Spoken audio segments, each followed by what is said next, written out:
Hey everyone, it's Time Crunch Tuesday and I am back in the kitchen today to show you how to capitalize on pre-cutting fruit.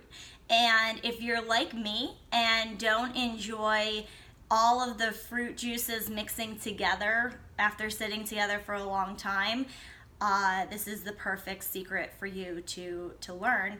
And I don't know if you're like me, but I just can't stop thinking about how great the seasonal fruit is about to be in season. I love getting fresh melons and berries. And you know, I really do love my apples and pears during the winter months, but there is nothing like a fresh piece of watermelon and a great ripe honeydew to really kick off the summer. So today, I took the liberty of pre-cutting my fruit. Now you could buy, it's cheaper to buy the whole fruit, like the whole cantaloupe or the whole honeydew. Typically I truthfully buy a quarter or a half of a watermelon. Cutting a whole watermelon is just too much. But I just took a few pieces and of cantaloupe and honeydew, mango, pineapple, raspberries, and blackberries and blueberries, and I'm going to make some fruit skewers or fruit kebabs. Now we often make these with meat and veggies, or especially in the summer, some fresh mozzarella and tomato and basil, which is delicious. But if you're like me, as I said before, and you don't like having all the fruit juices mixing together and getting soggy, then this is the perfect way to keep all of the fruit intact and not having the juices mixed together, because when you put it on a plate, it kind of stays above, so it's almost like a dripping pan below.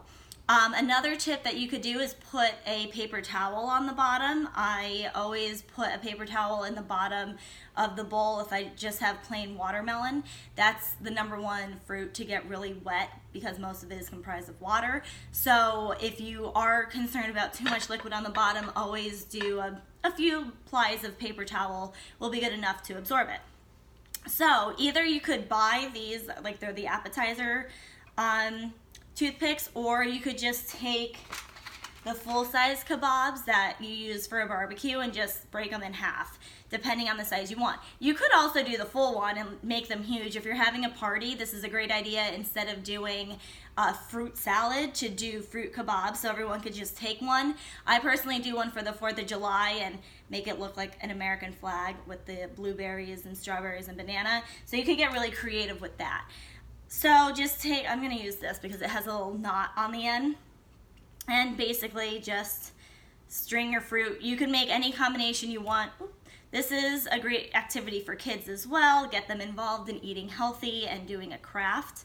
So just do a few melons and a berry, and then if you want to pack it for lunch or for work, breakfast, whatever, you could just line them up all the way down the line in a container like this. So as I said, they are elevated slightly because they are on the skewer. Again, the longer the skewer, also if it's a longer skewer, it will hold up higher. You could even make it that, see how it kind of just like rests up here, so it is definitely elevated. So it's all to your preference and your space. If you have a small lunchbox, maybe you can't use a container that big, so the smaller toothpick is handy.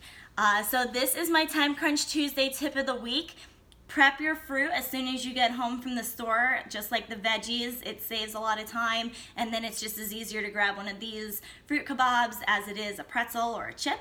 And if you do them all ahead and you skew them like this, then you won't have to worry about them going soggy and all the juices mixing together. So this is your Time Crunch Tuesday tip of the week. I look forward to seeing you next week, and I hope you guys all have a great day. Thank you.